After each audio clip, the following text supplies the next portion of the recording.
ওই দিন কি ঘটেছিল?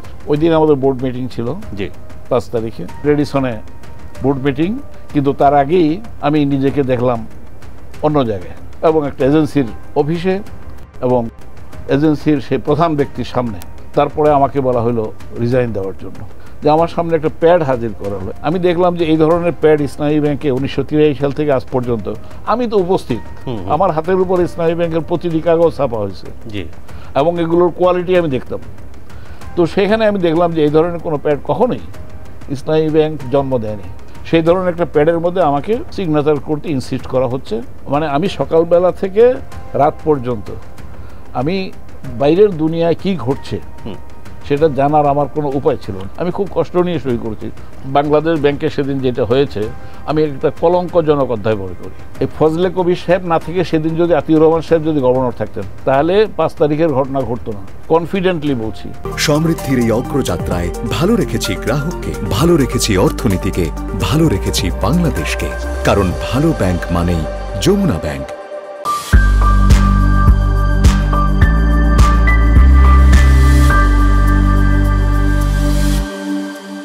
প্রিয় দর্শক, Jamuna bank presents TVS corporate টক্সে আপনাদের সবাইকে স্বাগতম। আমি সাজ্জাদুর রহমান আছি আজকে আলোচনায়। দর্শক, আজকে আমরা অতিথি হিসেবে যাকে পেয়েছি, দর্শক আপনারা হয়তো অনেকেই জানেন বা আবার অনেকে নাও জানতে পারেন, বিকজ উনি বেশ কয়েক বছর দেশের বাইরে অবস্থান করছেন। সো দর্শক, বাংলাদেশে যে ব্যাংকটি নিয়ে সব থেকে বেশি আলোচনা হচ্ছে, আমরা যদি বলি যে শেখ হাসিনা সরকারের পতনের পরের থেকে যে ব্যাংকটা নিয়ে সব থেকে বেশি আলোচনা হচ্ছে ইসলামী ব্যাংক বাংলাদেশ, বাংলাদেশের আসলে সর্ববৃহৎ ব্যাংক। অনেক ক্ষেত্রে আমরা অনেকেই বলে থাকে যে বেস্ট ব্যাংক, এটা বিভিন্ন ইন্ডিকেটরে অন্তত একটা সময়ে ছিল। সো এই ব্যাংকে যিনি নেতৃত্ব দিয়েছেন সেরকম একজন নেতাকেই আমরা পেয়েছি আজকে স্টুডিওতে। দর্শক, উনি জনাব মোহাম্মদ আব্দুল মান্নান। ইসলামী ব্যাংকের যখন ইসলামী ব্যাংকটা বেদখল হয় বা যারা দখল করে নেয়, সো ওই সময়ে উনি এই ব্যাংকের managing director and chief executive officer ছিলেন এবং লং ক্যারিয়ার তার ইসলামী ব্যাংকে, একদম এন্ট্রি লেভেল থেকে সে ম্যানেজিং ডিরেক্টর পর্যন্ত গিয়েছেন। সো ইসলামী ব্যাংকের যে বিকাশ, ইসলামী ব্যাংকের যে এথিক্স বা বিজনেস, উনি কিন্তু এটা নিজের দেখেছেন, নিজে প্র্যাকটিস করেছেন এবং সেটা স্বচক্ষে দেখেছেন ইসলামী ব্যাংকের উন্নতিটা, এবং সেটার বাইরে থেকেও উনি গত 7-8 বছর দেশের বাইরে অবস্থান করছেন এবং বাইরে থেকেও উনি দেখছেন যে ব্যাংকটির কী অবস্থা। এই ব্যাংকে যে 2017 সালে যে 5ই জানুয়ারি যে দখল হলো, এস আলম গ্রুপ এটা নিল। দর্শক, আমরা সেগুলো আলোচনা করব যে কি ঘটেছিল আসলে 5ই জানুয়ারি 2017-তে। তো তার আগে দর্শক আমরা আলোচনা করব যে আসলে 17-র আগে থেকে প্রসেসগুলো আসলে কখন থেকে শুরু হয়েছিল বা তখনকার এমডি হিসেবে উনি জিনিসটা কখন বুঝতে পেরেছিলেন, আমরা সেগুলো আলোচনা করব দর্শক এবং আপনাদের সঙ্গে শেয়ার করব।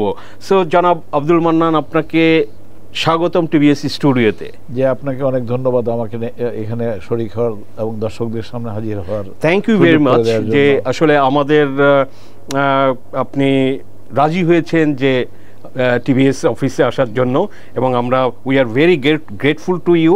নিশ্চয়ই আমাদের দর্শকরা আপনার থেকে অনেক ইনসাইট জানবে।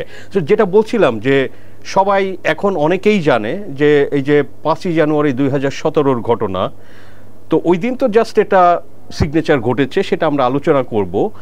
বাট তার আগের কয়েক বছরের সিচুয়েশনটা কীরকম, আপনি সিইও হিসেবে কিভাবে ফিল করেছিলেন?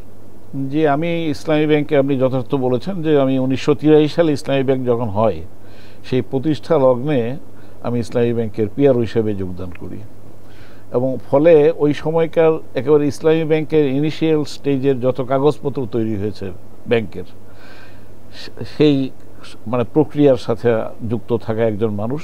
তার আগে ইসলামী ব্যাংকিং হওয়ার জন্য যে কাজ করা দরকার সেটা আমি 1976 সাল থেকে ইসলামিক ইকোনমিক রিসার্চ ব্যুরোর ফাউন্ডার একজন সদস্য হিসেবে আমি কিন্তু এই ইসলামী ব্যাংকিং কার্যক্রমের প্রক্রিয়ার সাথে আগে থেকে যুক্ত ছিলাম। তখন যে ডেভেলপমেন্টগুলো ছিল ইসলামী ব্যাংক করার ব্যাপারে তার সাথেও যুক্ত ছিলাম। যাই হোক, সেদিকে আমরা আজকের আলোচনায় যাওয়ার সুযোগ নেই। আমি বলবো, আপনি যেটা বলেছেন যে ইসলামী ব্যাংক যে 2017 সালের 5ই জানুয়ারি যে অবস্থায় এসে পৌঁছেছে তার একটা ক্রনোলজি আছে, রাইট? সেই ক্রনোলজি হচ্ছে যে মূলত ঘটনাটি ইসলামী ব্যাংক নিয়ে একটা পারসেপশন তৈরি হয়েছিল যে এটা বিশেষ দলের ব্যাংক। এটার জবাব আমি মূলত 2006 সাল থেকে 2016 সাল পর্যন্ত আমি নিয়মিতভাবে আমি বিভিন্ন ইলেকট্রনিক এবং প্রিন্ট মিডিয়ার সামনে আমি উপস্থাপন করেছি, যেটি কোনো ক্রমেই কোনো দলীয় ব্যাংক নয়।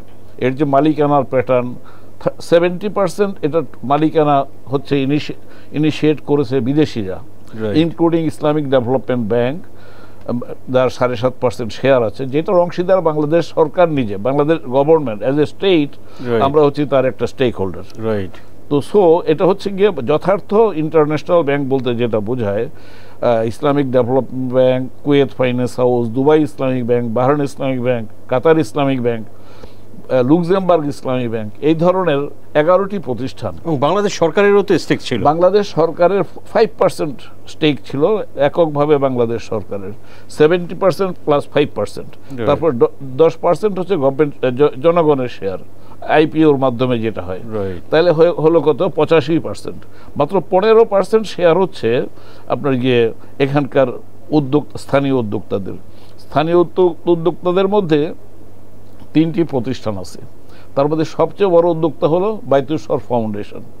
বাইতুল শরফ ফাউন্ডেশন 10 লাখ টাকার শেয়ার কিনেছে, Islamic economic research bureau 5 lakh টাকার শেয়ার কিনেছে, আর বাংলাদেশ ইসলামিক সেন্টার এরা কিনেছে 5 লাখ টাকার শেয়ার। এই ধরনের শেয়ার হোল্ডিং। আর ইবনে সিনা ট্রাস্ট কি তখন ছিল?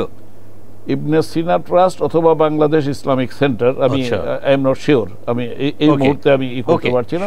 3টি বাংলাদেশি শেয়ার মানে প্রতিষ্ঠান, বাইতুল শরফ হচ্ছে বড়, 10 লাখ করে নিয়েছে, আর 2টি প্রতিষ্ঠান 5 লাখ টাকা করে নিয়েছে, এই 3টি প্রতিষ্ঠান।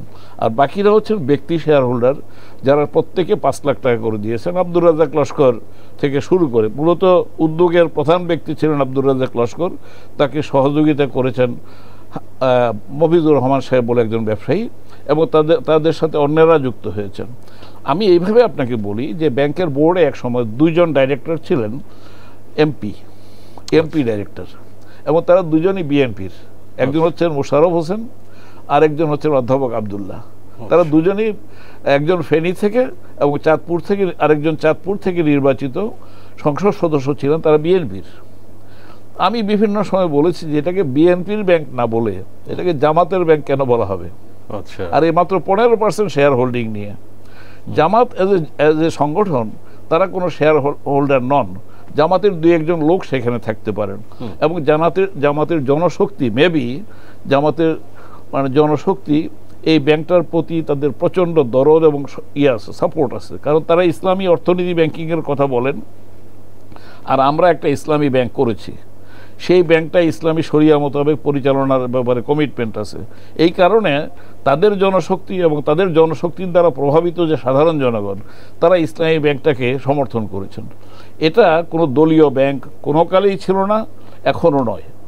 এই ধরনের এই পারসেপশনটা কিন্তু আমি মনে করি একদম পরিষ্কার হওয়া দরকার। রাইট, আপনি আগেও এগুলো পরিষ্কার করেছেন, আমার কাছে মনে আছে এগুলো 13-14-এ আপনার সঙ্গে আপনার অফিসে দেখা করেছি যখন এই ইস্যুসগুলো আসে। কিন্তু স্যার যেটা বলছিলাম যে এই যে চেঞ্জটা, ট্রান্সফার, আমি সেখানে আমি যে বলছি যে এই যে পারসেপশন, এরপরে যখন বিশেষ করে 2006 সালে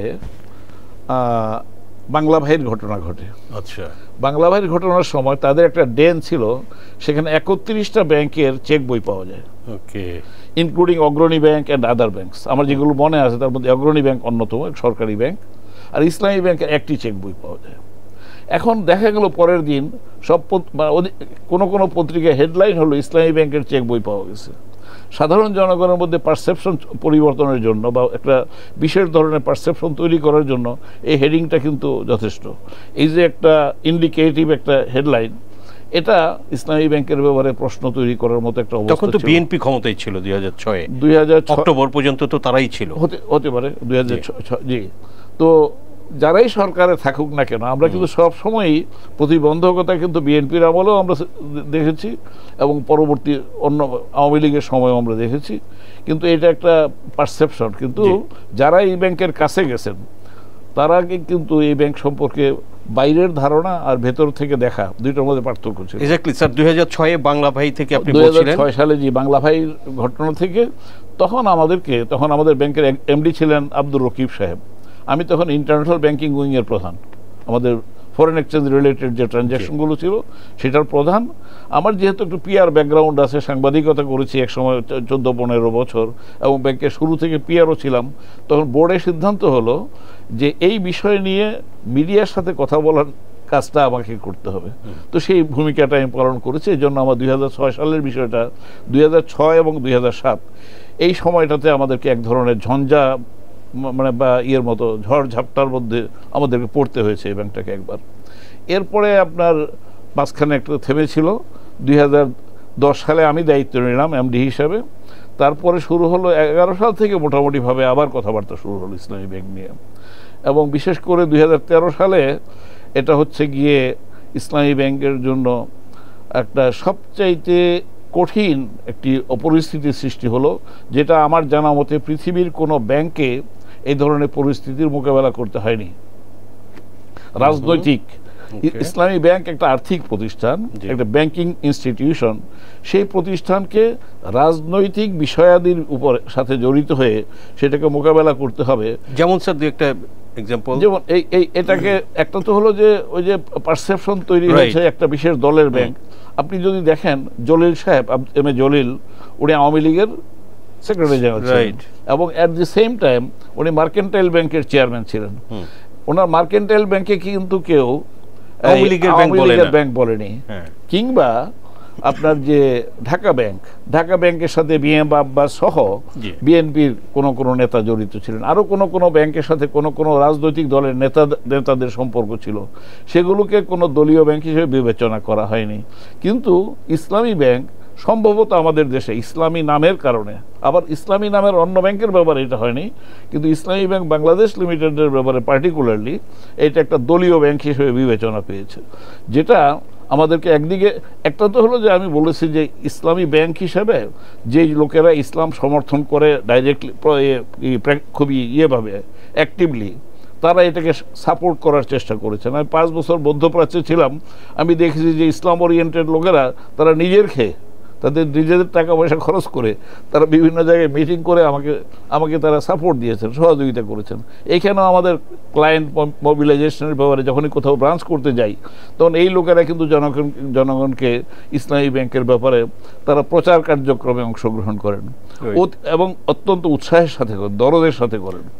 তো এই সমস্ত থেকে ধারণাগত অবস্থা তৈরি হতে পারে, এবং কিছু লোকের ইসলামী ব্যাংকের যে দ্রুত বিকাশ এবং কন্ট্রিবিউশনের ক্ষেত্রে ইসলামী ব্যাংক যে বিভিন্ন জায়গায় উঠে আসলো।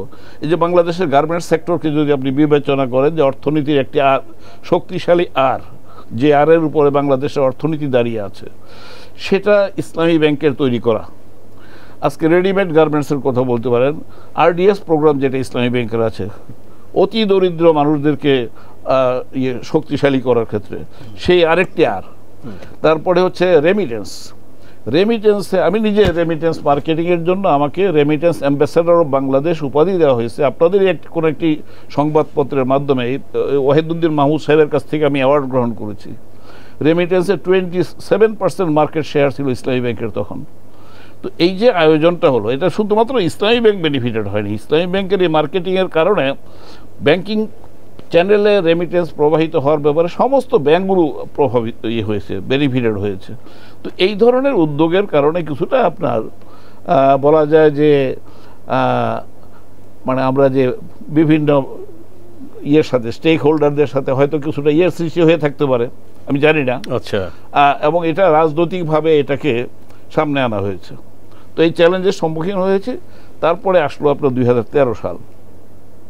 এটা আমি মনে করি আমার পুরো সময়টাই আমার কাছে মনে হয় যে আমি যে টেনিউরটা পার করেছি, যে কোনো এমডি দুনিয়াতে, আমি এইভাবেই বলছি, এটা শুধু এশিয়ার নয়, সারা বিশ্বের কোনো ব্যাংকের ম্যানেজিং ডিরেক্টর বা সিইও এই ধরনের রাজনৈতিক সংকট মানে একজন প্রফেশনাল ব্যাংকারের চেয়ারে বসে মোকাবেলা করতে হয়েছে, এরকম কোনো দৃষ্টান্ত আমার সামনে নাই।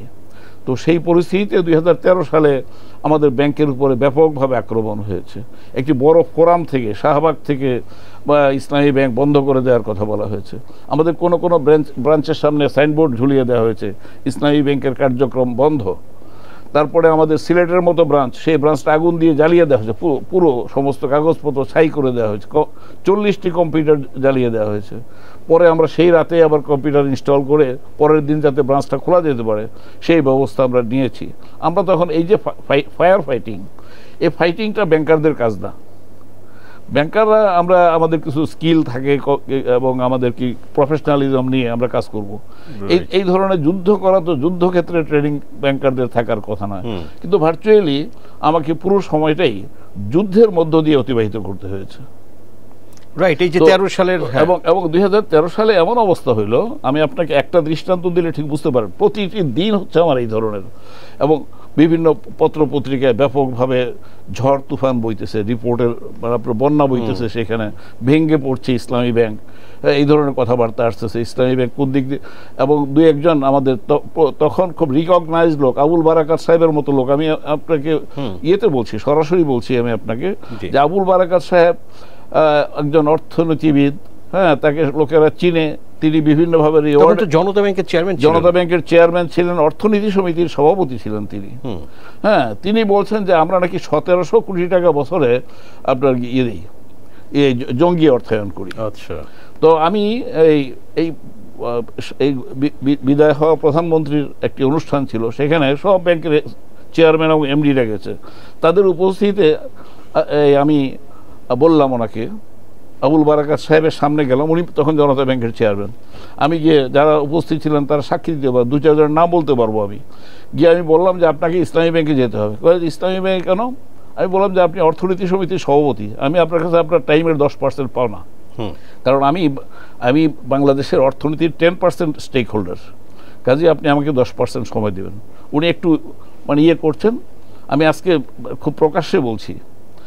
তখন আমি বললাম যে আপনি সেখানে গিয়ে বুঝিয়ে দিবেন আমরা কিভাবে 1200 কোটি টাকা বা 1700 কোটি টাকা আমরা বাইরে, ব্যাংকিং নিয়মাচারের বাইরে গিয়ে আমরা বিনিয়োগ করি বা বাইরে দেই। এটা যদি প্রমাণ করতে পারেন তাহলে আমাদের প্রত্যেকের হাতে, আমি যাদেরকে নিয়ে বসবো সব এক্সিকিউটিভরা থাকবে সেখানে, প্রত্যেকে একটা করে সাদা কাগজ নিয়ে যাব, আপনার উপস্থিতিতে কাগজে সই করব, রেজিগনেশন লেটার সই করব, সই করে আমাদের যার যার বাড়িতে চলে যাব, কিন্তু আপনাকে প্রমাণ করতে হবে, আপনাকে যেতে হবে। আমি এই চ্যালেঞ্জ দিয়েছিলাম। বাংলাদেশের সমস্ত ব্যাংকের চেয়ারম্যানরা সেই ফোরামে ছিলেন, সমস্ত এমডিরা সেখানে ছিলেন। এর মধ্যে 8-10 জন আমাদের 2 জনকে ঘিরে দাঁড়িয়েছিলেন। এটা প্রধানমন্ত্রীর একটি হল রুমের মধ্যে, যেখানে ব্যাংকগুলোর পক্ষ থেকে হয়তো চেক হ্যান্ডওভার হচ্ছিল, এরকম একটা অনুষ্ঠানে। এই হলো গিয়ে, আমি এটা একটা বিপদ বলছি যে যদি এই ধরনের অর্থনৈতিক, ওনারা নাকি গবেষণা করে দেখেছেন, আবুল বারাকাত সাহেব এটা বলেছেন। তারপরে আর কি হয়েছে স্যার? হ্যাঁ, মানে অনেক কাহিনী। তারপরে যেটা হলো, স্বরাষ্ট্র প্রতিমন্ত্রী জি তারপরে আসলো HSBC রিলেটেড একটা ঘটনা আসলো। HSBCর নিজস্ব একটা রিপোর্টিংয়ের মধ্যে এসছে, HSBC চেষ্টা করতেছে ইসলামী ব্যাংকের সাথে করেসপন্ডেন্ট রিলেশনশিপ করার জন্য। আমরা কিন্তু তাদের কাছে আবেদন করিনি। তখন HSBC KYC-তে ধরা পড়লো তাদের একটা অনিয়মের জন্য। তখন HSBCর উপরে তদন্ত করতে গিয়ে সেখানে ইসলামী ব্যাংকের নামটাও যুক্ত হলো, যুক্ত হয়ে সেটার সাথে সৌদি আরবের আল রাজি ব্যাংক বা আল রাজি মালিকানাধীন প্রতিষ্ঠান, এগুলো নিয়ে এক ধরনের আলোচনা হলো। কিন্তু কোনো মানে এস্টাবলিশড কোনো ইয়ে নয়, কিন্তু অভিযোগ নয়। জি, তো সেটা হওয়ার পরে সেটা নিয়ে বাংলাদেশের একটি টেলিভিশন আমাকে রীতিমতো, আমি বলতে পারি যে ব্ল্যাকমেল শব্দটা ঠিক উচ্চারিত হবে কিনা আমি জানি না, আমার বাসার দরজার সামনে গিয়ে হাজির হয়েছেন ক্যামেরা নিয়ে, আমি জানি না, আমাকে ফোন করেছে যে আমি দেখা করতে চান, আসেন। ওনারা এসেই আমার সামনে সমস্ত ওনাদের এই ক্যামেরার সেট, আপনাদের এই ধরনের স্টুডিও সেট আমার সামনে ধরে আমাকে বললেন কথা বলেন।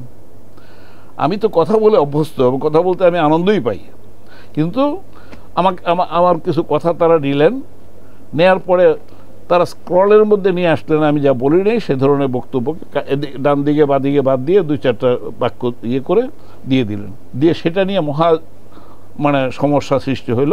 পরদিন আইন শৃঙ্খলা রিলেটেড বা জঙ্গি অর্থায়ন রিলেটেড একটা ফর্মাল কমিটির একটা মিটিং ছিল, মানে আপনার গিয়ে তখনকার যে সমস্ত বিভিন্ন এজেন্সিসগুলোর প্রতিনিধিদেরকে নিয়ে একটা মিটিং, সেই মিটিংয়ের পরে বেরিয়ে তৎকালীন স্বরাষ্ট্রমন্ত্রী, আমি ডেট আজকে বলতে পারবো না, স্বরাষ্ট্র প্রতিমন্ত্রী শামসুল হক টুকু সাহেব, তিনি বেরিয়ে আসলেন হয়তো কারোর প্রশ্নের জবাবে কিংবা তিনি এমনিতেই, উনি বললেন যে ইসলামী ব্যাংক জঙ্গি অর্থায়নে 8% ব্যয় করে তাদের আয়ের। এই কথা বলার সাথে সাথে সেটা সমস্ত টিভি স্ক্রলে চলে আসলো। আসার পরে আমাকে সমস্ত আমাদের ফরেন স্টেক হোল্ডার যারা আছে বাংলাদেশের, তাদের প্রতিনিধিরা আমাকে ফোন করতেছে যে সর্বনাশ হয়ে গেছে, আমরা তো আপনার দেশে তো করতে পারবোই না, এমনকি বাংলাদেশের কোনো ব্যাংকের সাথে রিলেশন রাখতে পারবো কিনা সন্দেহ আছে। যে দেশের কোনো ব্যাংক এই ধরনের জঙ্গি অর্থায়ন করে তাদের ইনকামের একটা বিশেষ পার্সেন্টেজ। আমি সাথে সাথে আমি কাজ শুরু করলাম, বাংলাদেশ ব্যাংকে যোগাযোগ করলাম, যে আমি তাদের সহযোগিতা চাইলাম। তখন আতিউর রহমান সাহেব তখন গভর্নর, এবং আমি স্ট্যান্ডার্ড চার্টার্ড ব্যাংকের তখনকার সারোয়ার সাহেব, মহিত রহমান সাহেব, ওনাদেরকে আমি রিকোয়েস্ট করলাম যে আপনারা বাংলাদেশ ব্যাংকে বলেন যে আমরা কি ইসলামী ব্যাংকের সাথে লেনদেন বন্ধ করে দেব। তখন আমি আজকে অত্যন্ত গভীর কৃতজ্ঞতা জানাচ্ছি ডক্টর আতিউর রহমানের প্রতি। তৎকালীন গভর্নর একটি মহা বিপর্যয়কর একটা অবস্থার মধ্যে তিনি দুপুর 2টার সময়, মানে দুপুরের দিকের ঘটনা, দুপুরের সাথে সাথে ইমিডিয়েটলি সবাইকে বলেন যে আপনারা সবাই বাংলাদেশ ব্যাংকে আসেন, আমরা ব্রিফ করব আপনাদেরকে।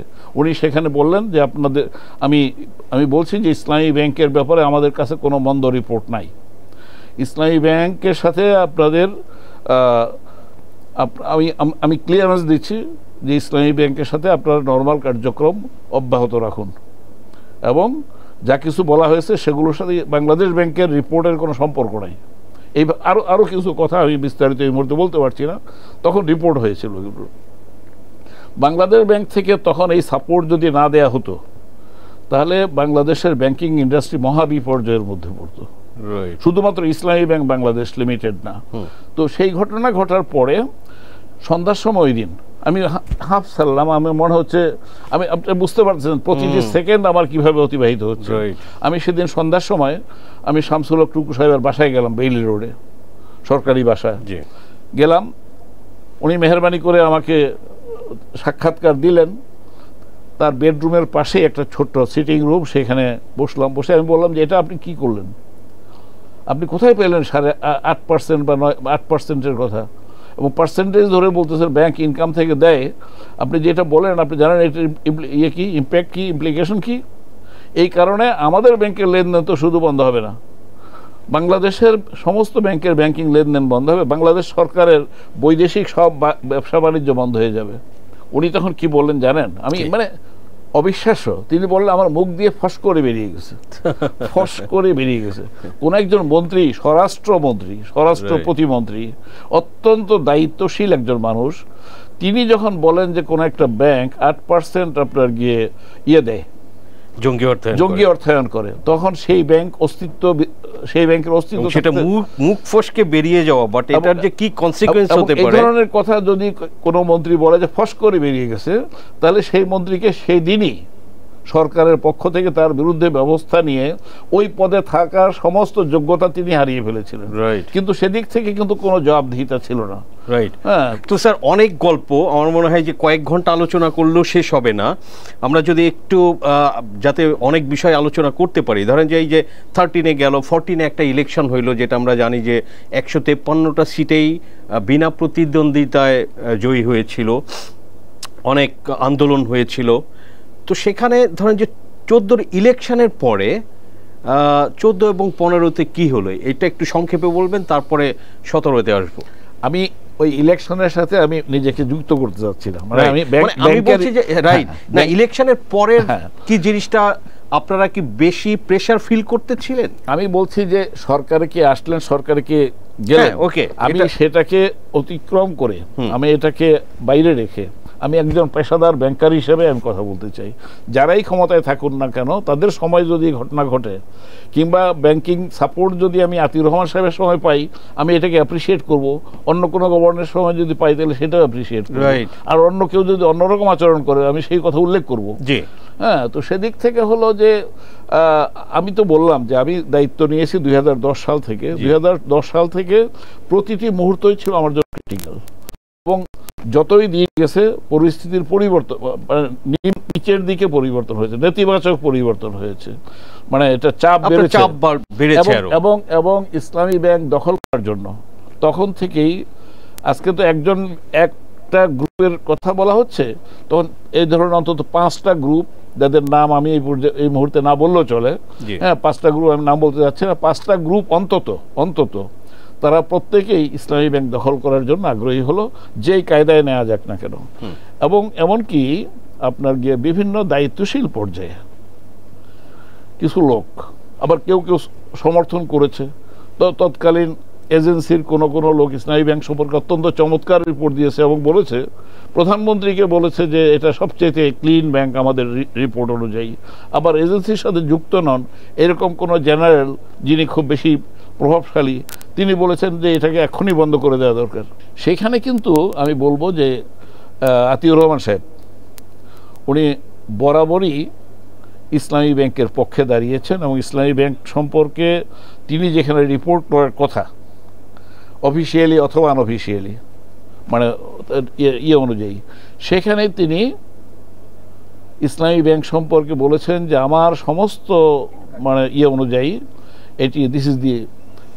এটা হচ্ছে বাংলাদেশের অর্থনীতিকে ধরে রাখার জন্য, বাঁচিয়ে রাখার জন্য, হ্যাঁ, বা দেশের সরকারের যে পায়া শক্তিশালী রাখার জন্য, হ্যাঁ, মোস্ট কন্ট্রিবিউটরি ব্যাংক।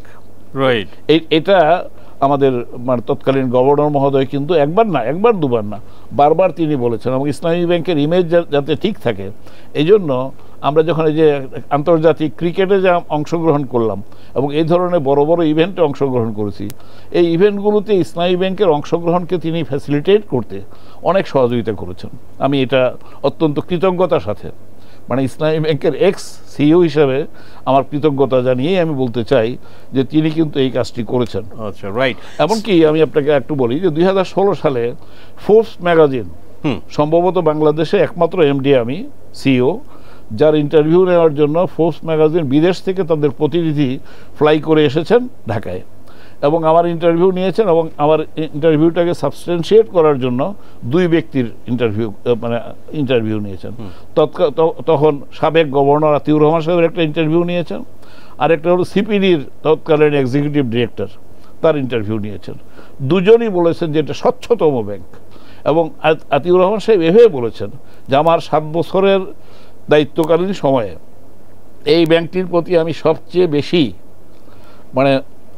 মানে মনোযোগ দিয়েছি, ওয়াচফুল ছিলাম, এবং আমার ওয়াচে ইসলামী ব্যাংকে কোনো মন্দ কিছু যেগুলো বাইরে বলা হয় সেই ধরনের মন্দ কিছু, ইট ইজ অন রেকর্ড। আপনি ফোর্বস ম্যাগাজিন যদি আপনি সার্চ দেন ইসলামী ব্যাংক বিষয়ে, এখনো বলেন ইসলামী ব্যাংকে ওই রিপোর্টের হেডলাইন ছিল মোস্ট ওয়াস্ট ব্যাংক ইন, হ্যাঁ, মোস্ট ওয়াস্ট ব্যাংক এই ধরনের, হ্যাঁ, সবচাইতে যেই ব্যাংকটার প্রতি নজরদারি আছে দুনিয়ার এবং বাংলাদেশের রেগুলেটরি অথরিটির, সেই ব্যাংক হচ্ছে ইসলামী ব্যাংক, এবং সেই ব্যাংকের সিইওর ইন্টারভিউ আমি নিচ্ছি। এইভাবে তিনি কিন্তু প্রতিবেদনটা করেছেন, এটা এখনো পাবেন আপনি গুগল সার্চ দিলে, সেখানে আতিউর রহমান সাহেবের বক্তব্য পাবেন। তো এইগুলো কিন্তু একটা লাগাতার 2006 থেকে 2016 পর্যন্ত আমি ধরতে পারি এই ব্যাংকের বিরুদ্ধে রাজনৈতিকভাবে এবং ইসলামী ব্যাংক সম্পর্কে সঠিক ধারণা না থাকার কারণে যে সমস্ত কথা বলা হয়েছে আমি এগুলোকে চ্যালেঞ্জ করেছি, তখনও চ্যালেঞ্জ করেছি, এখনও আমি আপনাকে বলছি যে তারা যদি ভিতর থেকে এসে দেখেন তাহলে তারা উল্টা দিক দেখতে পাবেন। ইসলামী ব্যাংকে যখন আপনাকে তো তৎকালীন গভর্নরই আপনাকে সার্টিফাই করেছেন যে এটা বেস্ট ব্যাংক, এবং দেশি বিদেশি সবাইকেই বলেছে যে আপনারা এই ব্যাংকের সাথে বিজনেস কন্টিনিউ করেন, আপনি যেটা বললেন ডক্টর আতিউর রহমান। তো স্যার যদি একটু আসি যে যেদিন চেঞ্জ হলো আপনি এবং আপনার চেয়ারম্যান সহ আপনারা পদত্যাগ করতে বাধ্য হলেন, এটা ছিল 5ই জানুয়ারি 2017। তো দর্শকরা একটু জানতে চায় যে আসলে ওই দিন কি ঘটেছিল। ওই দিন আমাদের বোর্ড মিটিং ছিল, জি 5 তারিখে। আমাদেরকে বলা হইল 5ই জানুয়ারি যেহেতু শাপলার চত্বরের একটা বড় ঘটনার দিন, এই দিন গোলমাল হইতে পারে মতিঝিল এলাকায় বা ইয়েতে, হ্যাঁ, এই জন্য আমরা যেন মিটিংয়ের ভেন্যুটা শিফট করে নিয়ে যাই, আচ্ছা, এই জন্য আমাদেরকে বলা হলো। মতিঝিলে হেফাজত হয়েছিল 13-তে, আর এটা 2013-তে হয়েছে। 2016 সালে আমাদেরকে বলা হচ্ছে যে গোয়েন্দা সংস্থার রিপোর্ট হচ্ছে যে আজকে আবার নতুন করে বড় ধরনের গোলযোগ হতে পারে। এটা বলার কারণে ইসলামী ব্যাংক তার নিরাপদ একটা জায়গার মধ্যে বোর্ড মিটিং করতে চায় শান্তিপূর্ণভাবে। আমাদের বিদেশি ডাইরেক্টররা আসতেছেন বা থাকেন সাধারণত, এবং আমাদের তো একটা বোর্ড মিটিং গোলযোগের মধ্যে পড়া উচিত না। আর যখন একটা কর্তৃপক্ষীয় স্থানীয় লোকেরা যখন বলতেছেন, তখন সেটাকে কগনিজেন্সে নিয়েছে তখনকার ব্যবস্থাপকরা, এইটার বোর্ড যারা করেন, ম্যানেজ করেন, তো করে তারা বোর্ড মিটিংটাকে সরিয়ে কিন্তু রেডিসন হোটেলে কিন্তু ইসলামী ব্যাংকের পক্ষ থেকেই মানে সেই বোর্ড মিটিংটা আয়োজন করতে মানে তারা হয় কি বলে, তারা পরামর্শ, আমরা পরামর্শ দেয়, তারা বাইরে থেকে পরামর্শ দেওয়া হয়েছে যে আপনারা বোর্ড, আপনাদের মতিঝিলের সরকারি কোনো এজেন্সি, হ্যাঁ, ওকে, যে আপনারা বোর্ড মিটিংটা ব্যাংকে না করে আপনারা বাইরে করেন, এবং বাইরে করলে সবচেয়ে ভালো হয় যদি আপনারা ওইদিকে করেন, ওই এয়ারপোর্টের ওই সাইডে, মানে মূল ঢাকার বাইরে, এবং রেডিসন হলে আরো বেশি ভালো হয়। এটা বলেছেন, সেটাকে মান্য করেছে আমাদের তৎকালীন ব্যবস্থাপনায় যারা ছিলেন। তখন তো আমাদের এখানে ওই এর আগে কিন্তু অন্য ঘটনা ঘটেছে। এর আগে কিন্তু প্রথমে 4 জন বাইরের ডাইরেক্টর দেওয়া হয়েছে। এটা 16-তে ঘটেছে, 16-তে ঘটেছে, শুরুর দিকে সম্ভবত, 15 শেষ অথবা 16-তে ঘটেছে। হ্যাঁ, তো তখন একটা পরিবর্তনের ধারা কিন্তু শুরু হয়েছে। পরিবর্তনের ধারা শুরু হয়েছে তখন ইন্ডিপেন্ডেন্ট ডাইরেক্টর পর্যন্তই থাকার কথা ছিল। সেখানে একটা লম্বা স্টোরি আছে, যেটা এই মুহূর্তে বোধহয় আমার সময় কুলাবে না, কিভাবে এইভাবে পরিবর্তনটা হলো। একটু সংক্ষেপে যদি বলেন। সংক্ষেপে হলো যে তারা আপনার গিয়ে 3 জন পরিচালক বা 4 জন পরিচালক দেওয়ার কথা ছিল। 3 জন ছিল প্রথমত, তারপরে আপনার সেখানে যে বলা হইলো যে এক ব্যক্তি, আমি বলি যে স্বামী আফজাল সাহেব, তাকে ইসলামিক ফাউন্ডেশনের ডিজি ছিলেন। ইসলামী ব্যাংকের লোকেরা মনে করেছেন যে তিনি যদি বোর্ডে থাকেন তাহলে এই বোর্ড ফাংশন করতে পারবে না। হ্যাঁ, উনি ব্যাংকিং বুঝেনও না, এবং তার সমস্যা সম্পর্কে এই ব্যাংকের লোকদের যে ধারণা ছিল, আমি তার সাথে জড়িত, আমি একদম এটা আমি আপনাকে অত্যন্ত দৃঢ়তার সাথে বলছি, এই ঘটনা ঘটেছে। আপত্তি করা হয়েছে যে না, ওনাকে দেওয়া যাবে না।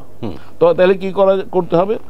প্রথম যে 2 জন লোকের নাম বলা হয়েছিল, আহসানুল আলম এবং কাজী শহীদুল আলম সাহেবের কথা, তার সাথে তখন হেলাল আহমদ চৌধুরী সাহেবের নাম যুক্ত করা হলো, করে বলা হলো 4 জন লোকের নাম দেন। হ্যাঁ, দিয়ে আপনারা বোর্ড থেকে শামীম আফজালকে বাদ দিয়ে বাকি 3 জনকে নিয়ে নেন। তারা তো রাজনৈতিক ব্যক্তি না সেইভাবে, এবং তারা ইন্ডিপেন্ডেন্ট ডাইরেক্টর হিসেবে রোল প্লে করবেন, আর বাকি যে সমস্ত প্লেসগুলো আছে এগুলো আপনি ভরাট করে ফেলেন, তাহলে আপনাদের ব্যাংক আপনাদের মতো করেই চলবে।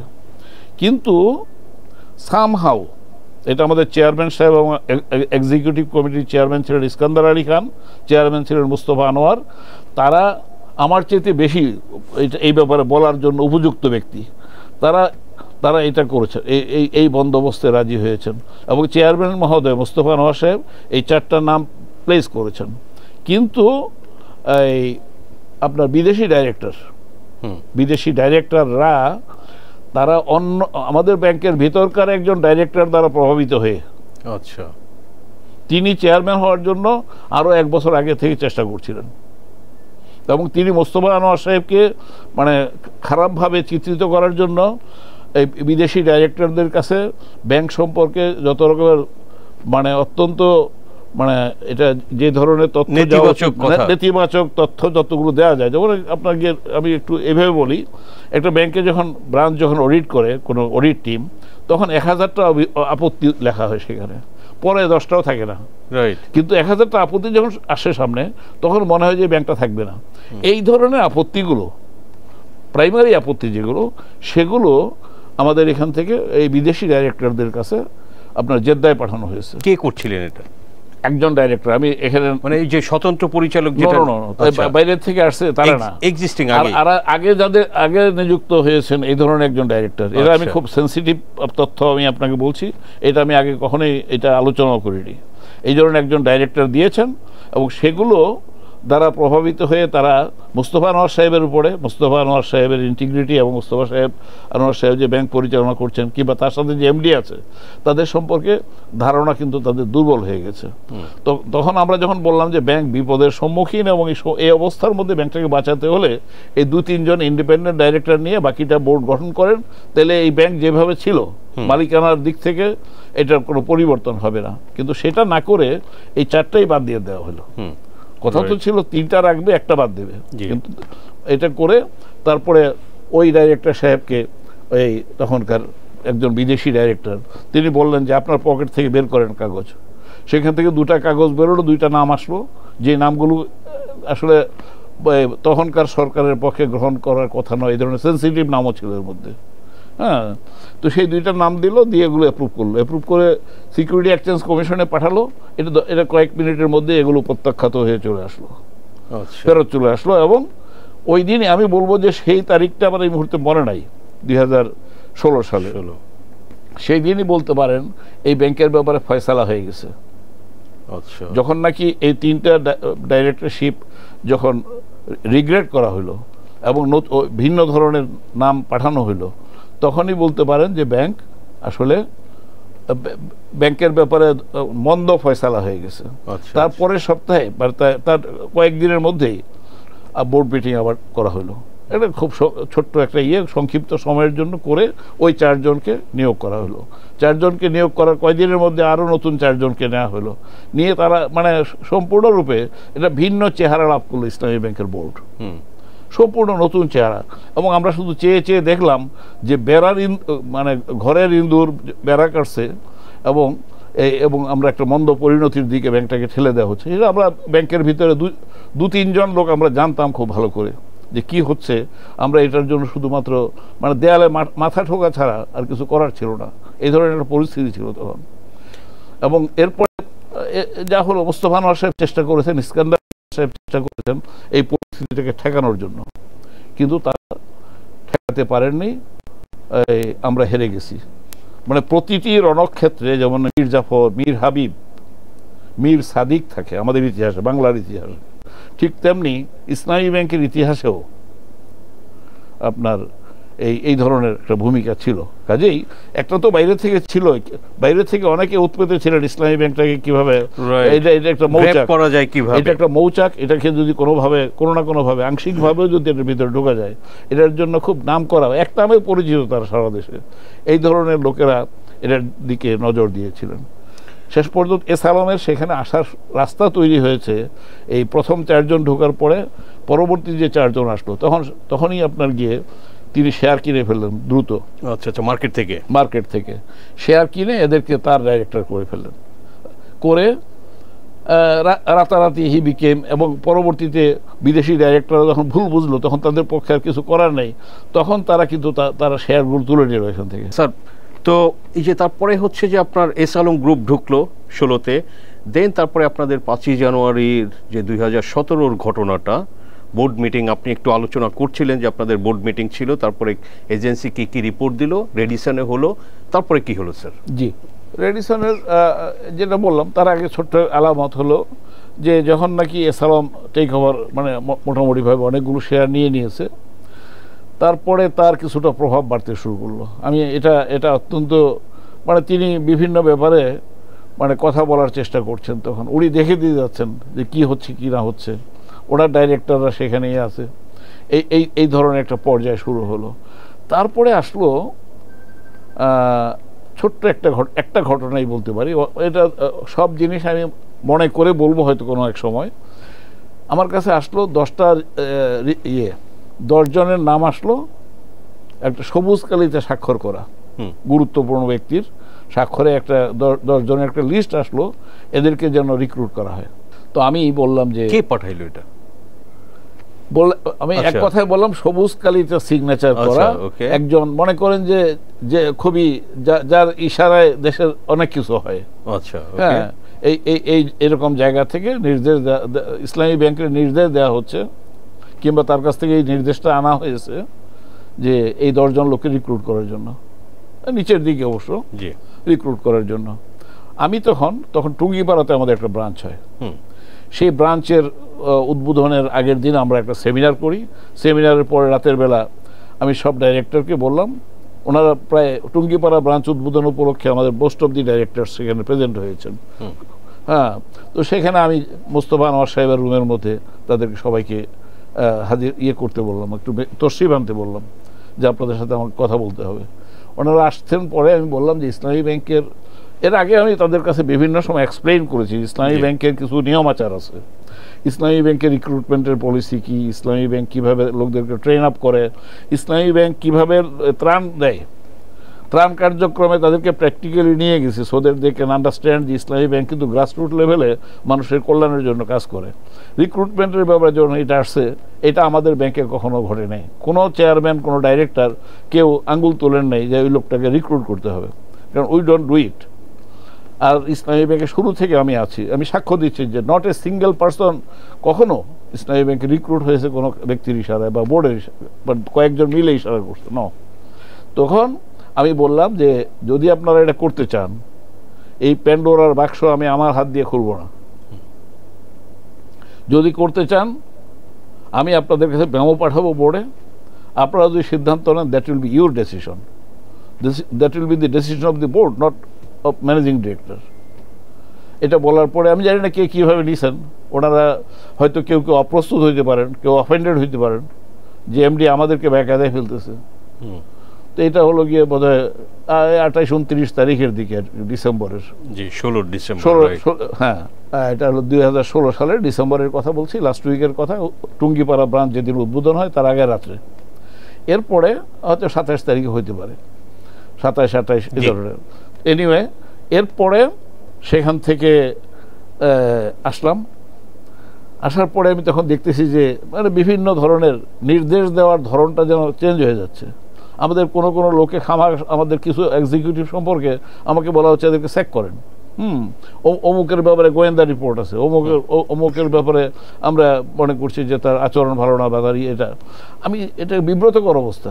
আমাকে ম্যানেজমেন্ট আমাকে চালাই দেন। কোনোদিন আমি গত পূর্ববর্তী যে আমি 3টা টেনিওর ইসলামী ব্যাংকের এমডি ছিলাম, কোনোদিন আমাকে কোনো বোর্ড চেয়ারম্যান বা কোনো বোর্ড অফ ডিরেক্টরস আমাকে কোনো ব্যাপারে এই ধরনের ডিকটেশন দেয়নি। আমি অহরহ ডেইলি আমি ডে টু ডে অ্যাক্টিভিটিসের মধ্যে আমি খুব বিরক্ত হয়ে যাচ্ছি, কষ্ট হচ্ছে আমার, কারণ আমি এতে অভ্যস্ত না, তো আমি নিতে পারছি না। এরপরে ঘটলো 5 তারিখের ঘটনা, আমি যেটা বলছিলাম শুরুতেই আপনাকে, যে রেডিসনে বোর্ড মিটিং, কিন্তু তার আগেই আমি নিজেকে দেখলাম অন্য জায়গায়। আচ্ছা, সকালবেলা আমি অন্য জায়গায় দেখলাম, আমাকে সেখানে নেওয়া হলো ক্যান্টনমেন্টে, জি, এবং একটা এজেন্সির অফিসে, এবং এজেন্সির সেই প্রধান ব্যক্তির সামনে, তার চেম্বারে তিনি আমার সাথে প্রথম দিকে খুব ভালোভাবে কথা বলেছেন। আমি রেমিটেন্সে অ্যাম্বাসেডার বাংলাদেশের, রেমিটেন্স সম্পর্কে আমার যে অভিজ্ঞতা আছে এটা নাকি আর বাংলাদেশের কারণ নাই। হ্যাঁ, আমি মাইক্রো ফাইন্যান্সে বিরাট উন্নতি করেছি, আমি diversification, distributive justice point of view থেকে আমি এসএমই, মাইক্রো ফাইন্যান্স, এগ্রিকালচার সব জায়গায় আমি টপ পজিশনে আছি। ফিনান্সিয়াল ইনক্লুশন এগুলো সব আসলো, এবং আমার কাছে ব্যাংকিং এর ব্যাপারে কিছু পরামর্শও চাইলো। আচ্ছা, এটা একটা পর্যায়ে, দ্যাট ওয়াজ ফাইন। এরপরে ভিন্ন একটা পর্যায়ে চলে গেল, এবং সেই পর্যায়টা যেতে যেতে খুব খারাপ দিকে গেল। তারপরে আমাকে বলা হলো রিজাইন দেওয়ার জন্য।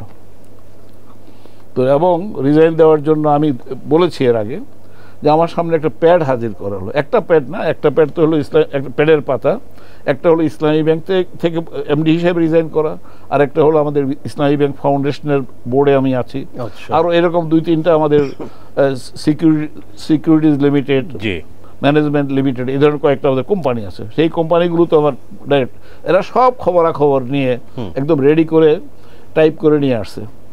আমি দেখলাম যে এই ধরনের প্যাড ইসলামী ব্যাংকে 1983 সাল থেকে আজ পর্যন্ত আমি তো উপস্থিত, আমার হাতের উপর ইসলামী ব্যাংকের প্রতিটি কাগজ ছাপা হয়েছে, এবং এগুলোর কোয়ালিটি আমি দেখতাম। তো সেখানে আমি দেখলাম যে এই ধরনের কোনো প্যাড কখনোই ইসলামী ব্যাংক জন্ম দেয়নি। সেই ধরনের একটা প্যাডের মধ্যে আমাকে সিগনেচার করতে ইনসিস্ট করা হচ্ছে। আমি তখন একটা গল্প বললাম, সবকে আপনার পদত্যাগের।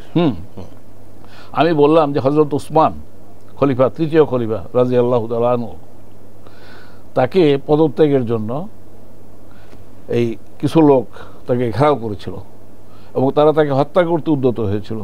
তিনি ইয়ে করেননি, পদত্যাগ করেন, রেলিংকুইশ করেননি। উনি বলেছেন যে খিলাফতের যে চাদর আমার গায়ে চড়িয়ে দেওয়া হয়েছে, আমি সেটা ছাড়তে পারি না, আমি এই অবস্থায় দুনিয়া থেকে চলে যেতে চাই, যেতে রাজি আছি, তবু আমি সই করব না। তারপরে পরিস্থিতি লম্বা সময় ধরে চলার পরে এক পর্যায়ে আমি বললাম যে আমার নিজেরই রিয়েলাইজেশন হলো, আমি বললাম যে আমি তো ওই মানে আমি খিলাফতের দায়িত্ব জনগণের পক্ষ থেকে প্রাপ্ত নই। আমাকে বোর্ড করেছে, রিকমেন্ড করেছে, বাংলাদেশ ব্যাংক অনুমোদন দিয়েছে, আর আমাকে বারবার দোহাই দেওয়া হচ্ছে মানে সর্বোচ্চ পর্যায় থেকে এটা নাম্বার 1, হ্যাঁ, সর্বোচ্চ পর্যায় থেকে ডিজায়ার করা হচ্ছে আমি যেন ছেড়ে দিই।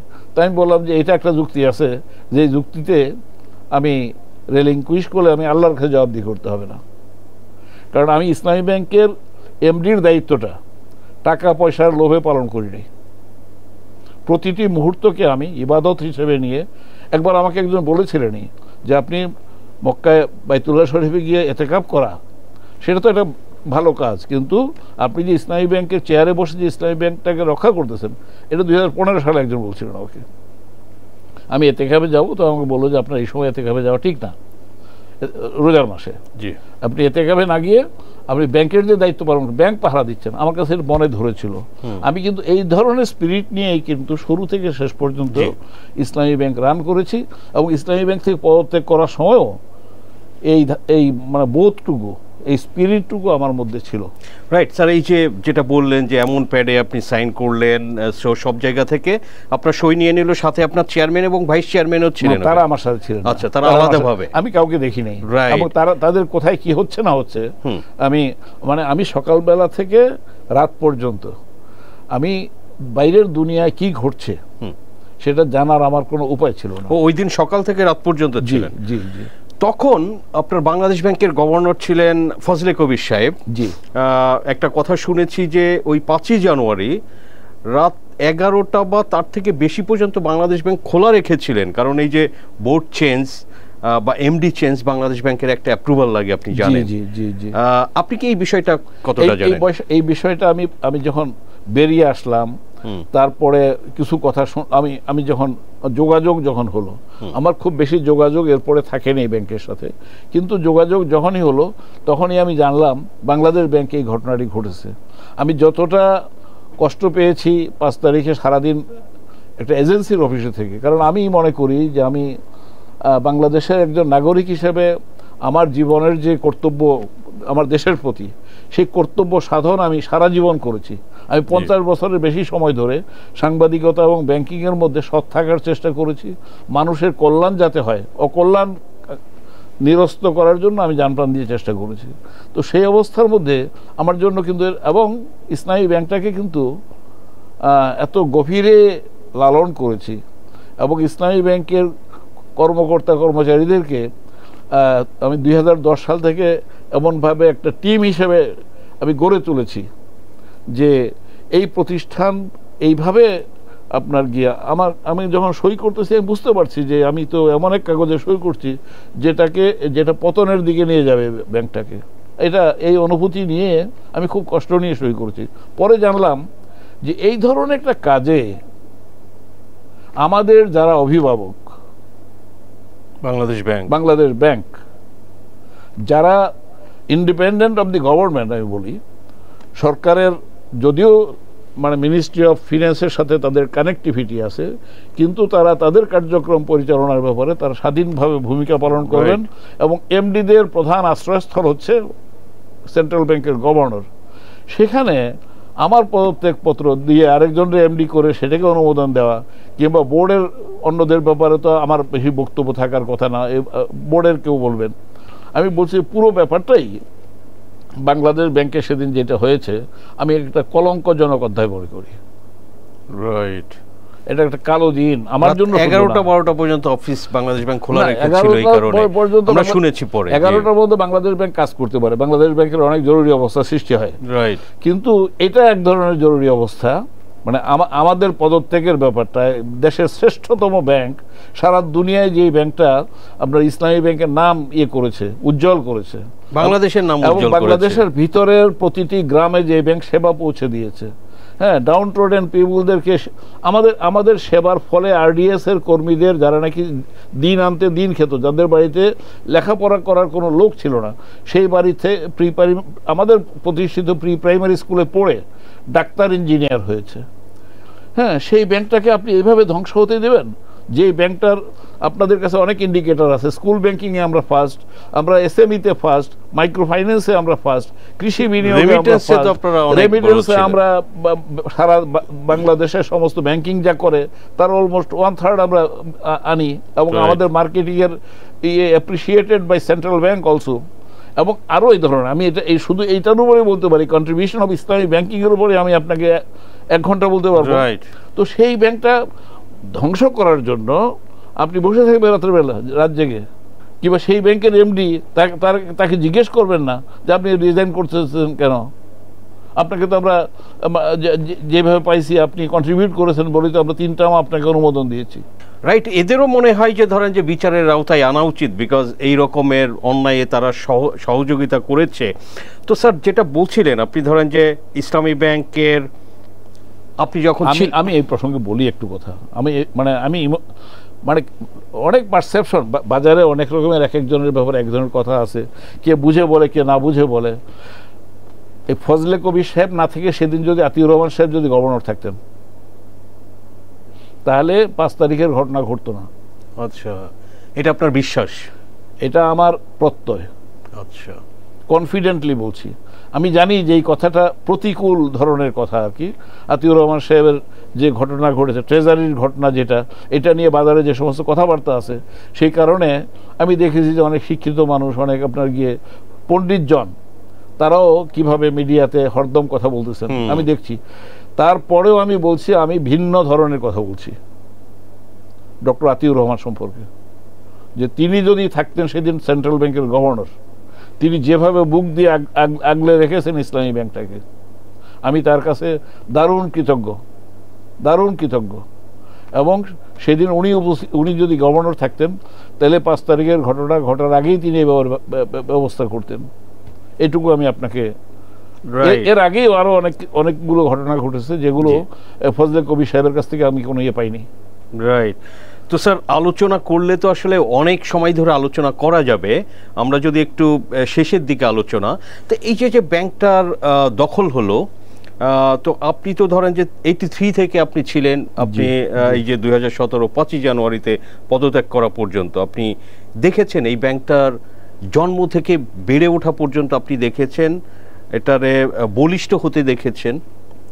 তো তারপরে যে 17তে নতুন মালিকানা বা বোর্ডে যারা আসলো, ব্যাংকটা নিল, আমরা এখন তো প্রচুর রিপোর্ট দেখছি। যখন শেখ হাসিনা সরকারের পতনের পরে আমরা এক সময় লিখতে পারতাম না, আমরা অনেক সময় অনেক কিছু শুনেছি যে কি এরকম লোনের নামে যে টাকা লুটপাট হচ্ছে, বাট এখন তো জিনিসগুলো পরিষ্কার। তো আপনি একটু সংক্ষেপে যদি বলেন যে আপনার সময়ের সাথে এখন এই যে ব্যাংকের কি পার্থক্যটা দেখছেন আপনি? আমি ঠিক সেভাবে পার্থক্যটা করতে পারবো না, পার্থক্য আপনারাই তুলে ধরছেন পত্রপত্রিকায়। ব্যাংকিং ইন্ডাস্ট্রিতে যে একটা আপনার, আমি কথাটা যদি এইভাবে বলি আপনাকে, আমাকে একটু সময় দিবেন। 1793 সালে ইস্ট ইন্ডিয়া কোম্পানি ক্ষমতা নিল, 1772 সালে অ্যাকচুয়ালি তারা পুরোপুরিভাবে ক্ষমতা নিল। দ্বৈত শাসন 1757 থেকে 1770 পর্যন্ত হচ্ছে দ্বৈত শাসন। এরপরে তারা দায়িত্ব নিল, তারা নেয়ার পরেই 1793 সালে চিরস্থায়ী বন্দোবস্ত করলো।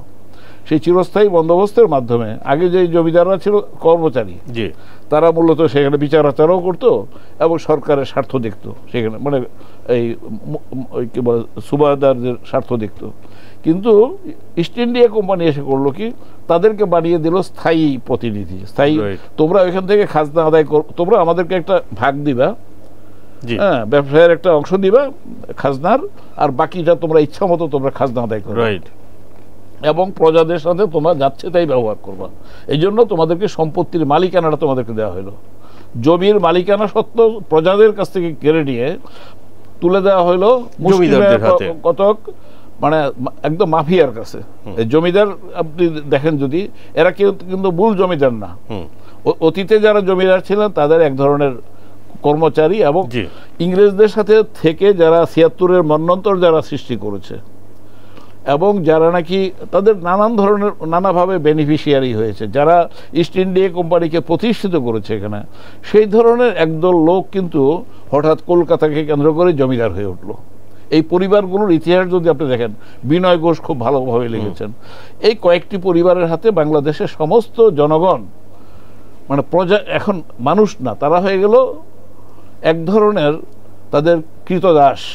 এবং অনেক ঐতিহাসিক, ওরিয়েন্টাল ঐতিহাসিকও লিখছেন যে তাদেরকে ব্যবহার করা হতো, তাদের যে জিম্মি হয়ে গেল তারা, তাদের হাতে তারা স্লেভ হয়ে গেল, তারা স্লেভ হয়ে গেল, তারা কাজ করবে এবং নাম লিখতে গেল জমিদারকে জিজ্ঞেস করবে। চিরস্থায়ী বন্দোবস্তের সঙ্গে কিভাবে আমি বলছি যে চিরস্থায়ী বন্দোবস্ত হলো যেভাবে নাকি বাংলাদেশের, এবং সেটা 1953 সালে খাজা নাজিমুদ্দিন যখন প্রধানমন্ত্রী পাকিস্তানের, তখন তিনি সেটা মালিকানাটা জনগণকে ফেরত দিলেন, জমিদারি প্রথা বাতিল করে। এই যে ধারাবাহিক, এই যে অবস্থাটা, এই মধ্যবর্তী সময় আমরা যে ধরনের একটা ইয়েতে ছিলাম, বাংলাদেশের ব্যাংকিং ইন্ডাস্ট্রি 1980 সালে মানে আপনার গিয়ে বেসরকারি ব্যাংক সৃষ্টি করার পর 83 সালে চালু হলো। না,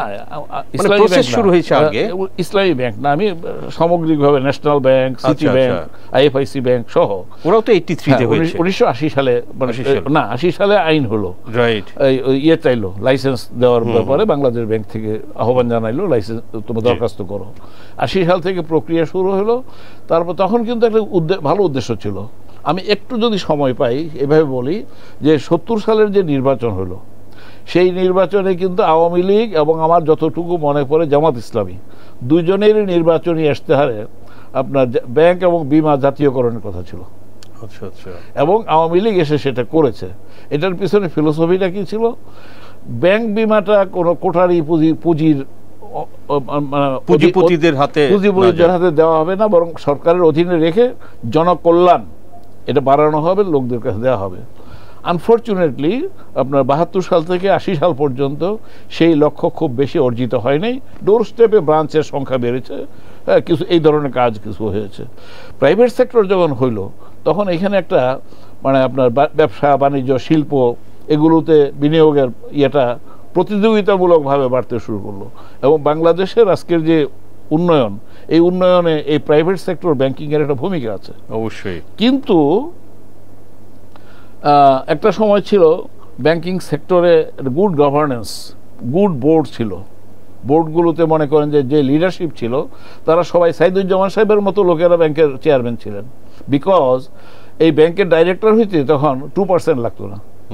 হ্যাঁ, 10,000 টাকা যদি কারোর শেয়ার থাকতো তাহলে তাদের মধ্য থেকে, হ্যাঁ, যে শেয়ার হোল্ডাররা যদি বানাইতো, শেয়ার হোল্ডাররা হলো ব্যাংকের মালিক, তখন মালিকানাটা ছিল ব্যাংক শেয়ার হোল্ডারদের। রাইট। এখন এবং তারা শেয়ার হোল্ডাররা ডাইরেক্টর নির্বাচিত করছে। এবং আমাদের সাইদুজ্জামান সাহেবের মতো অর্থমন্ত্রী ছিলেন উনি এক সময়, এরশাদ সাহেবের সময়, তিনি একটা ব্যাংকের চেয়ারম্যান হলেন। কমোডর আতাউর রহমান সাহেব বাংলাদেশের ফার্স্ট নেভাল অফিসার, মানে ওনার আগে কেউ নেভিতে ঢুকে নাই।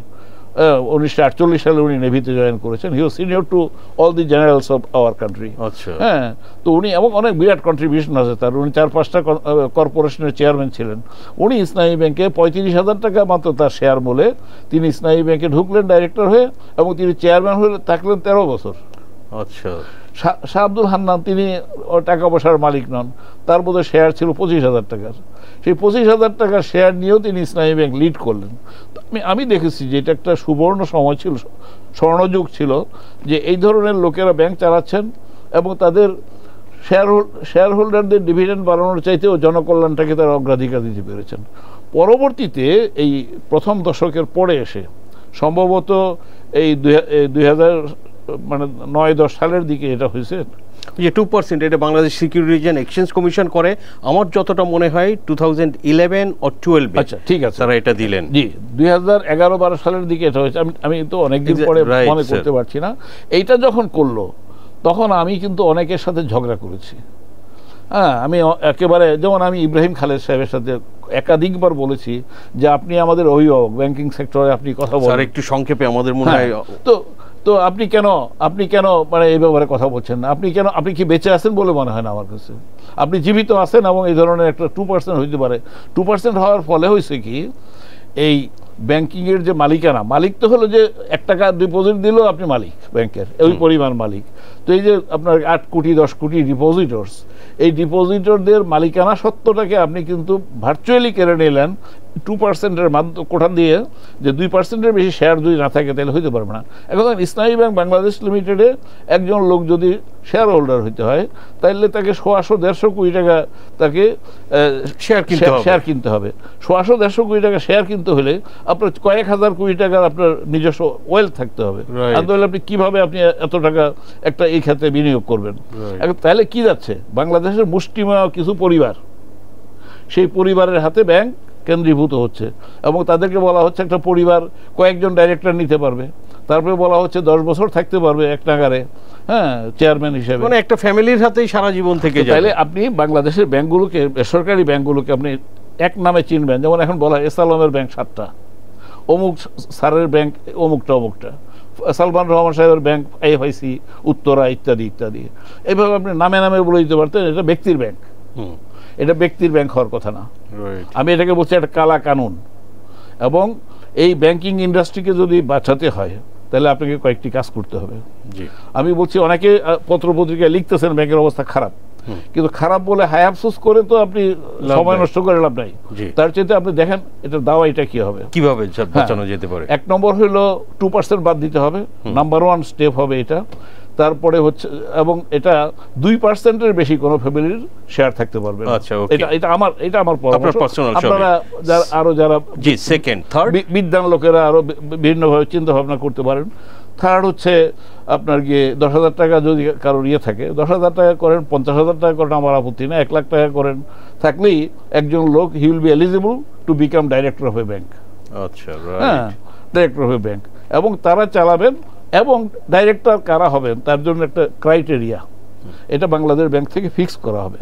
বাংলাদেশ ব্যাংকের কিছু রেগুলেটরি বিধান থাকবে সেখানে, কারণ কিছু কমিটি আছে, risk management committee, executive committee, এই ধরনের যে কমিটিগুলো আছে, অডিট কমিটি, এই কমিটিগুলোর যারা নেতৃত্ব দেবেন তাদেরকে দক্ষ হইতে হবে। একটা ব্যাংকের ব্যবস্থাপনার জন্য তাদের দক্ষতা থাকতে হবে। তারা তো ব্যাংকের ম্যানেজমেন্টকে তদারকি করবেন। আরেকটা জিনিস যেটা করতে হবে, আমি এরপরে যেটা বলতে চাই, সেন্ট্রাল ব্যাংকের পুনর্গঠন। আচ্ছা, কেন্দ্রীয় bank should be independent of the ministry of finance, এবং ব্যাংকিং ডিভিশন থাকবে কিনা সেটা বিবেচনা করতে হবে। এখানকার সরকারি ব্যাংকগুলো যেভাবে নাকি আপনার মানে ব্যাংকিং ডিভিশনের দ্বারা পরিচালিত, কলকাঠির সবকিছু সেখান থেকে ঘোরানো হয়, এর মন্দ অবস্থা আজকে ব্যাংকিং সরকারি ব্যাংকগুলোর অবস্থা দেখলেই, তাদের বন্ধ ঋণের পরিমাণ দেখলে আমরা বুঝতে পারি। পরিমাপ করতে কোনো অসুবিধা হয় না। আর সেন্ট্রাল ব্যাংকের যিনি গভর্নর হবেন তাকে মেরুদণ্ড সম্পন্ন হতে হবে, তার অন্যান্য ক্রাইটেরিয়া থাকবে, এবং তিনি ব্যক্তিত্ব সম্পন্ন হবেন, এবং তিনি সকল ব্যাংকের ম্যানেজিং ডিরেক্টরের উপরে তার নিরঙ্কুশ কর্তৃত্ব বজায় থাকবে। যে টার্মের উপরে এমডিরা নিয়োজিত হয় সেই টার্মস রক্ষিত হচ্ছে কিনা, পান থেকে চুন খসলে সেই এমডির চাকরি চলে যাবে। এই এমডি, কারণ এমডির ক্ষেত্রে ছাড় দেওয়া যাবে না 1%ও। এবং এমডি তার ম্যানেজমেন্ট নিয়ে স্বাধীনভাবে কাজ করবেন। ডে টু ডে অ্যাফেয়ার্সে বোর্ডের পক্ষ থেকে কোনো কথা বলার সুযোগ থাকবে না, এবং সেটা এনশিওর হচ্ছে কিনা এটা সেন্ট্রাল ব্যাংক ভালোভাবে দেখবে। আরও অনেক ইস্যুস আছে যেগুলো নাকি আপনার ব্যাংক কোম্পানি আইনের মধ্যে সংস্কার করতে হবে। তারপরে এইটুকু যদি আপনি আমাকে দিতে পারেন, আমি এভাবে কথাটা বলছি, জনগণের সাথে কথা বলছি আমি, এইটা যদি আপনারা আদায় করে নিতে পারেন, এমনকি আমি বলছি যে যারা আজকে আপনার যে ছাত্ররা লড়াই সংগ্রাম করে আপনার সাথে কথা বলার জন্য আমাকে এই সুযোগ করে দিয়েছেন। আমি যে কথাগুলো বলতে পারছি এটা তাদের আন্দোলনের ফল। রাইট। তো তাদের যারা সমন্বয়ক আছেন, তাদের যারা নেতৃবৃন্দ আছেন, তাদের প্রতি তো আমার কৃতজ্ঞতা জানানো দরকার। তাদের যারা জীবন দিয়েছেন তাদেরকে আমি স্মরণ করছি এবং তাদের জন্য মাগফিরাত কামনা করছি, এবং তাদের দ্বারা আমরা উজ্জীবিত হয়েছি। আমরা বুড়া মানুষরা মনে করি বেশি দূর যেতে পারবো না, এই তরুণদের নেতৃত্বে আমরা আজকে এক জায়গায় হয়েছি। এখন এই তরুণরা প্রবীণদের কাছ থেকে কিছুটা অভিজ্ঞতা নেবেন, কিন্তু তরুণরা নতুন একটা পৃথিবী, নতুন একটা বাংলাদেশ তৈরি করার জন্য যে কাজগুলো করবেন তার মধ্যে ব্যাংকিং সেক্টরে ইমিডিয়েটলি এগুলো করবেন। করলে পরে আমি আপনাকে এই কথা দিতে পারি, আমার কিছু অভিজ্ঞতা আছে ব্যাংকিংয়ের। সেই আলোকে বলি, বাংলাদেশের এত বড় একটা মধ্যবিত্ত শ্রেণী, ইন্ডাস্ট্রিয়ালাইজেশনের দিক থেকে আমাদের যে অবস্থা হয়েছে, আমরা দুনিয়ার অনেক দেশের চাইতে ভালো অবস্থায় আছি। আমরা হচ্ছে বাঁশের মতো, ঝড় আসলে আমরা নুয়ে পড়ি, আবার সোজা হয়ে যাই। বন্যা খরা এগুলোকে অতিক্রম করে আমরা অগ্রসর হই। ব্যাংকিং ইন্ডাস্ট্রিতে যদি খরা দেখা দিয়ে থাকে, সেটা যদি আপনার গিয়ে বন্যা প্লাবিত হয়ে থাকে, এটাকে নতুন নেতৃত্বে আশাবাদ জাগাইতে হবে। আমি নিরাশার কথা অনেক বলা হয়ে গেছে। আমি আশা 2 বছর সময় দিবেন আপনি। একজন কেন্দ্রীয় ব্যাংকের গভর্নর, তিনি 60 জন বা যতজন ব্যাংক আছে, হ্যাঁ, এই ব্যাংকের এমডিদেরকে তিনি দেখবেন যে তারা কারা কম্পিটেন্ট, যারা কম্পিটেন্ট নন তারা বাদ পড়বেন। হ্যাঁ, এই ধরনের এমডিদেরকে নিয়ে তাদেরকে সময় দিবেন, তাদেরকে রোডম্যাপ তৈরি করতে বলবেন, এবং সেই ব্যাংকগুলোর জনশক্তিদেরকে আপনাকে ট্রেনিং দিতে হবে। আপনি বলছেন যে এই কাজগুলো করলে, যে পয়েন্টসগুলো আপনি 4-5টা স্পেসিফিক পয়েন্টস বললেন, এগুলো করলে হয়তো 2-3 বছর বা 4 বছর লাগতে পারে, বাট এটা রিকভার করা সম্ভব এবং ব্যাংকিং সেক্টর আবার একটা স্ট্রং অবস্থায় দাঁড়াতে পারে। আমি যখন ইনভেস্টমেন্টের দায়িত্ব নিই 2007 সালে, তখন আমি দেখলাম ইসলামী ব্যাংকের টোটাল ডিপোজিট মাত্র 700 গ্রাহকের কাছে এর 93% কনসেন্ট্রেটেড আছে। আমি বললাম যে এটা তো ইসলামী ব্যাংকিং না। ইসলামী পদ্ধতি ঠিক আছে, কিন্তু ইসলামের যে অবজেক্টিভ মাকাসিদ, সেদিক থেকে ইসলামী ব্যাংকটা মোটেই ইসলামিক না। তখন আমি বললাম যে ডাইভার্সিফিকেশনের দিকে যেতে হবে।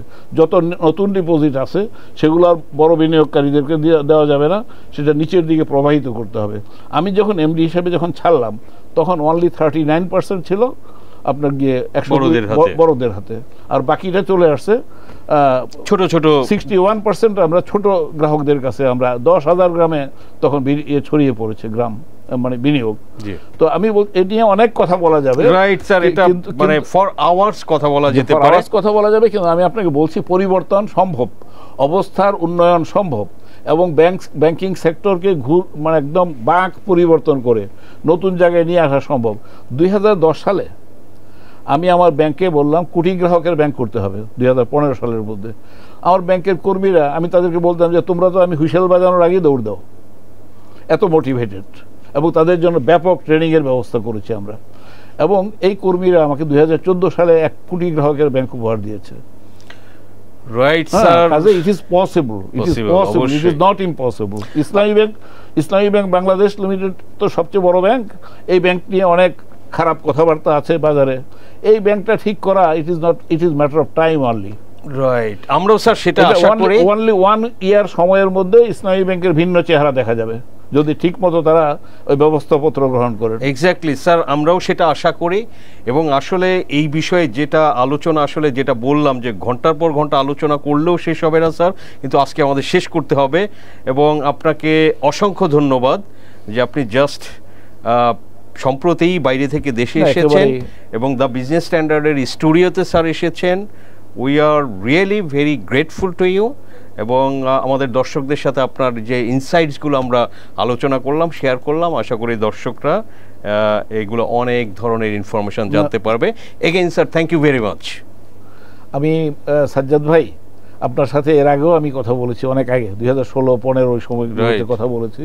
আজকে আবার নতুন করে আবার আমরা এইভাবে বসে কথা বললাম।